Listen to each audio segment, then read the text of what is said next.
Where do we fit in America's racial system? This is a question some Latino Americans have been asking themselves for years now. Welcome to the reality room. Thank you for stopping by. Please do not forget to like our video, subscribe to our channel, click on the notification bell, and of course, drop your thoughts in the comment section. Some Latino Americans have always felt like they are white, but right now they have just realized that regardless everything they do, regardless their skin color, they are not classified as white. Let us watch this clip. You will never be a part of the white community, okay? And let me hold your hand while I say this. You will never be a part of the white community. No matter how whitewashed you are, no matter if you don't speak your native language, no matter if you don't have an accent, no matter if you get your steak medium rare, you will never be part of the white community. I myself am Mexican, my husband is white, and the privilege that comes with that, for him, never for me, for him, everything that he doesn't understand. And I don't understand like Hispanics that are just so openly against their own people. I don't get that. I mean, like my son, I am raising him fully rooted in the fact that he knows he's Mexican and he will never be ashamed of that. A lot of people that support different thoughts that don't align with them and what they look like there's a lot of self-hatred in that. There's a lot of lack of self-acceptance. My sister-in-law is white, my husband is white. We are surrounded by white people all the time, and we will never be part of that community. It's insane to me when people shit on their own culture and their own people. And that's just the reality that we live in today. I do not give a fuck if white people go extinct. And the reason why is because I'm not a white supremacist. I don't think that white skin is inherently better because I'm not a fucking idiot. I get so many messages like this, like, oh my god, like, you don't care about the white man, like, white men are so oppressed, and you don't care if we go extinct. I don't care.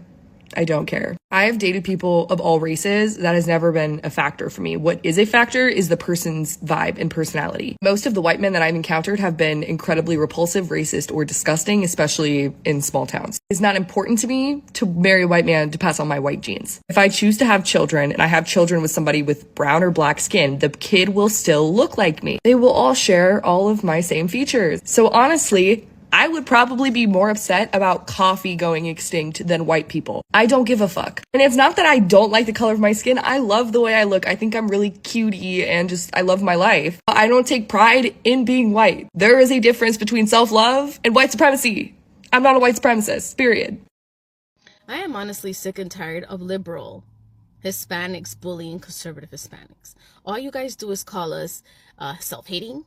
You tell us that we think we're white because we voted for Trump, because we're Republicans, because we're conservatives.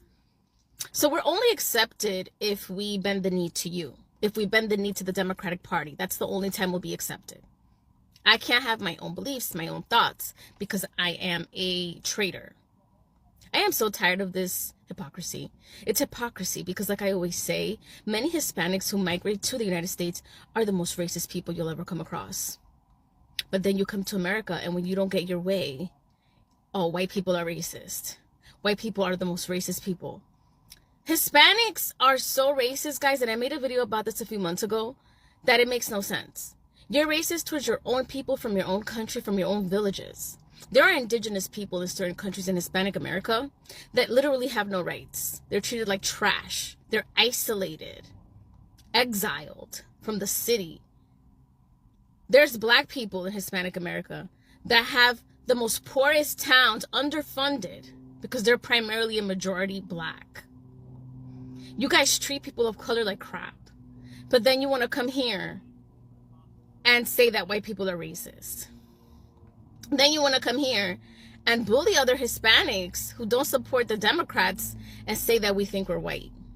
What's even more of a contradiction of all of this, and the irony, is that Hispanics are all Euro descendant. Whether you're mestizo and you're mixed with indigenous, or you're mulatto and you're mixed with African, we are all Euro descendant in Hispanic America, and most of us are descendants of the Spanish from Spain. So it's always been weird to me how you guys act like white Americans are racist here in the States. Oh, but when you're back home, you're so proud of your European blood. You're always letting everybody know how you have a white grandmother and how your great grandmother had green eyes. But then you come here and it's, oh, white people are evil. Why? Because they don't let you stay here illegally? As a conservative, I don't have to support a party that wants open borders. There's a reason why the vetting system exists. It's to prevent criminals and pedophiles and killers and rapists and drug dealers from coming into our country. This is why it exists. It's not because they don't want you here. It's because why can't you come in properly so we can know who the heck you are? A lot of you have murderers, rapists living next to you and you don't even know it. But yeah, open the borders, right? I'm supposed to bend the knee to you because you want to be in my country, living off of the government. When me, as an American-born citizen, I have to get my butt to work every single day. But I have to vote for you to get your welfare and your food stamps that I don't even qualify for as an American-born citizen. This is the logic. This is what's killing me. It's the freaking hypocrisy that messes with my head all the time, and I'm tired of it. I don't have to bend the knee to the Democratic Party, and I will never support illegal immigration. I need to know who's living next to me. I have a right to know who's living next to me, and I have a right to know where my tax dollars are going. And if that doesn't make me Hispanic enough for you, then, oh well, too bad.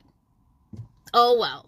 People are gonna hate me for this, but I have never ever seen a man who's truly masculine and he's also a liberal and a feminist. Like, those things just don't go together.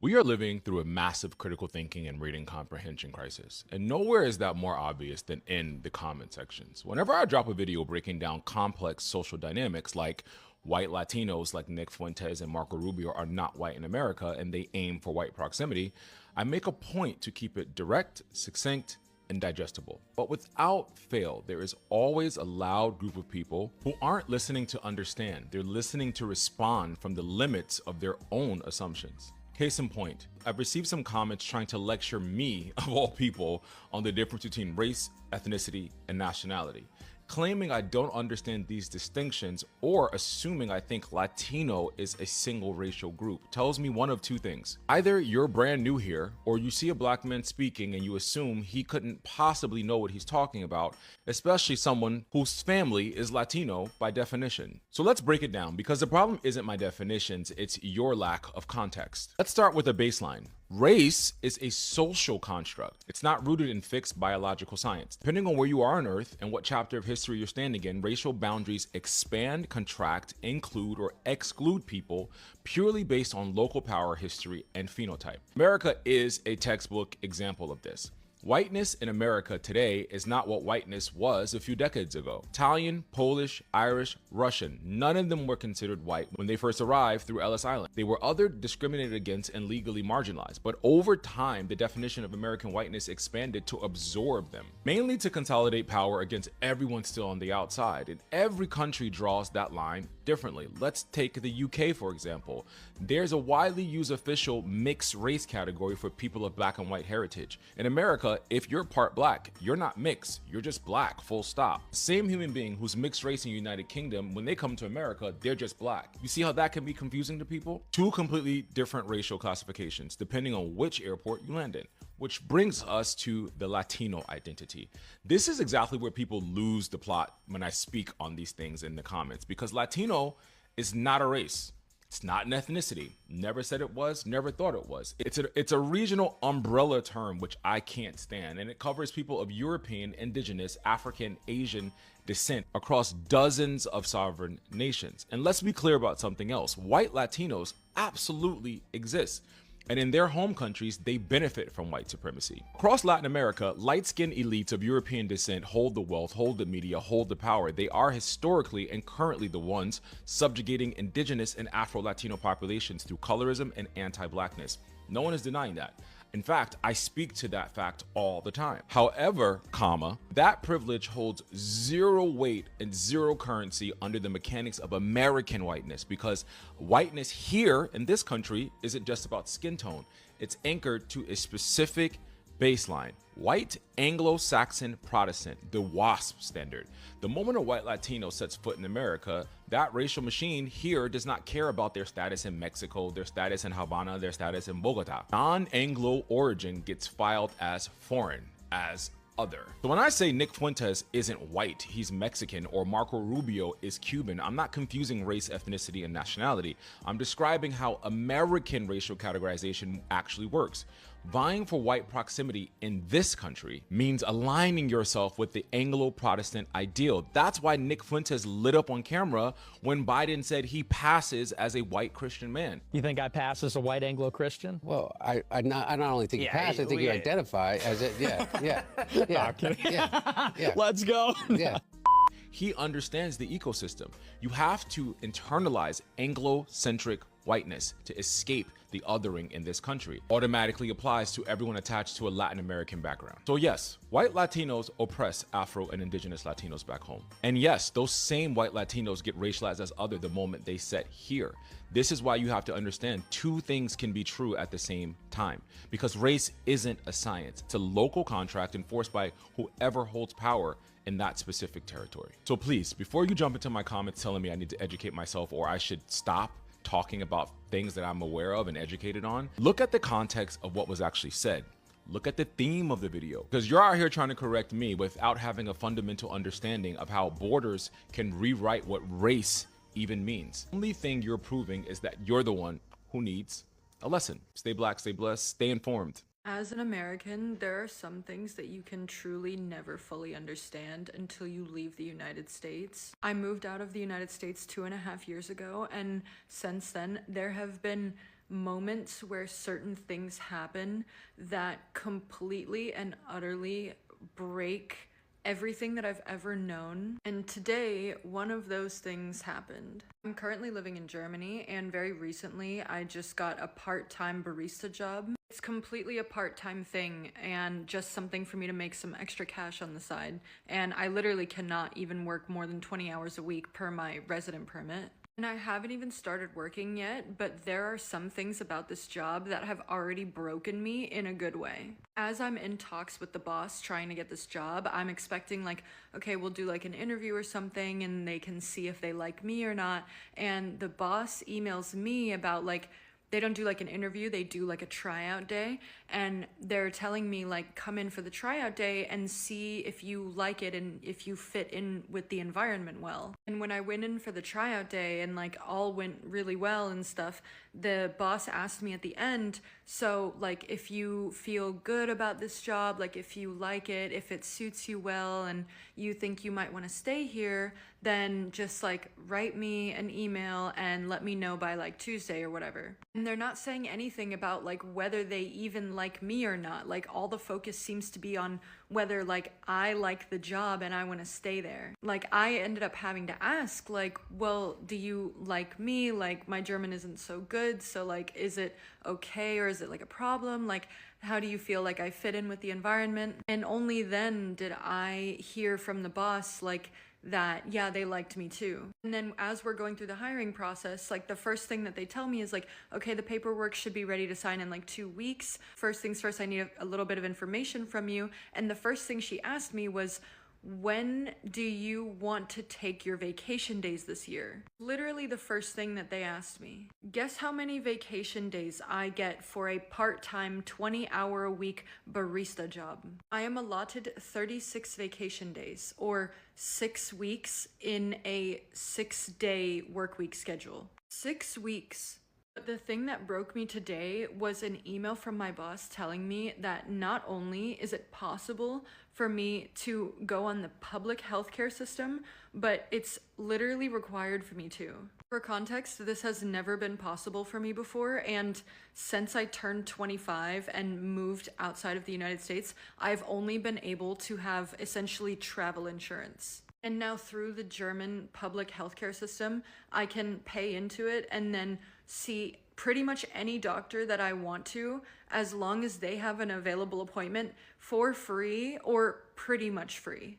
And the amount that you pay into it is like 100 euros a month. I haven't been to a dentist in like 10 years, and I know that partially that's definitely my fault, but I literally through like the public health insurance, it's like required for you to go like twice a year. I was like kind of freaking out when I first got the email, and I was like texting my German friends so that they could like help me understand better, and because like I translated it, but I was like, I don't want this to be like a false translation or something and me get my hopes up for no reason. And they were like, congratulations, like, but I was like really overwhelmed by it, and they were like, I don't understand what the big deal is. Like, yeah, of course, anyone in Germany who makes more than like 600 euros a month, they automatically can go on the public health insurance. And they're asking me like, what, you didn't know that? And I'm like, no, I did. Like, why would I have even expected that or thought to research something like that? We don't even have a public healthcare system like this. And a 20-hour-a-week barista gig would never give you social safety nets from. Why would I have ever thought to look something like that up? I'm used to a part-time job giving you nothing. I'm used to public healthcare not even really existing. I'm used to things being impossibly expensive. I'm used to things being intentionally made to be as difficult as possible to deter people from obtaining them. I'm used to things being unforgiving and uncaring and unhuman. Like, I can't believe how easy it was for me to obtain the essential care that every human being needs and deserves just by serving a little bit of coffee. Like, of course, you can read and research about other countries, like, as much as possible, but there's some things that you don't fully understand until you leave the United States. I'm so angry and full of grief that our government and our society and media and whoever else has convinced us that the way that we live is normal. White privilege in 2026. Okay, one, no White History Month, but Black History Month, Hispanic Heritage Month, Native American Month. Two, no WET, but BET has been on cable since 1980. Plus Univision, Telemundo, Aspire, TV One. Three, no white-only colleges, but 107 historically black colleges and universities, more than 35 tribal colleges and universities, over 600 Hispanic serving institutions receive federal support through various programs. Four, no White Lives Matter mural. But DC literally painted Black Lives Matter on 16th Street with the mayor's approval. But yeah, white Americans are the privileged ones. Maybe you meant to say rich people privilege?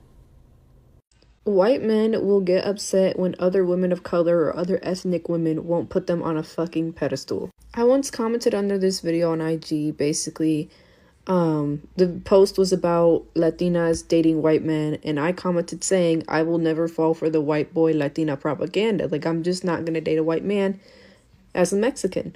And I'm aware that I'm very white passing, but it's important to know that my father is a dark-skinned indigenous man and my mother is only half white. Majority of my genetic makeup is Native American. But after I commented that, there was a plethora of white men visibly upset of the fact that I wouldn't date them. And the most common thing that they say to me is, oh, but you're white. Now keep in mind, that is the only time white men have ever considered me white. And regardless of whoever tries to invalidate me, I'm talking about real life experiences, bitch. You don't live my life. In reality, I live in the South. White men know a good 8 times out of 10 that I'm something else. Because they always ask me and they always look at me and examine me like I'm a fucking animal. They're like, what are you? Where are you from? Where are your parents from? And don't let it be summertime, bitch, because I do get a good 3 to 4 shades darker than what I am now. And anytime I do anything that is considered too ethnic for them, oh, bitch, I'm getting called every racial slur under the sun. Quite literally, the only time they ever want to consider me white is when I don't put them on a pedestal, I won't date them, or when I'm uplifting my own community, when I'm defending Mexican men. And they get even more upset when I say I do date outside my race, and I have. Never had a problem. I'm just not dating y'all. Because no other race has ever talked shit about my own people, regardless of me dating them. But the one time I did try to speak to a white boy, he started talking shit about Mexican men. And I did not fuck with that. That whole talking stage lasted a week max. I did not speak to him ever again. But it's like, I know I'm not the only one that goes through this, because there was a video of this black girl basically talking about how this white man came up to her, unsolicited, by the way, and told her, I don't like black girls, but you have a cute face. And that white man, I'm pretty sure, stood there waiting for her to kiki and haha and feel special because a white man made her the exception. That girl was just standing there in distraught, confused, because you just came up to me unsolicited and said some shit like that. So, yeah, white men will sit here and fetishize you, demonize you, ridicule you, and then get upset when you don't put them on a pedestal. Ho, get fucked.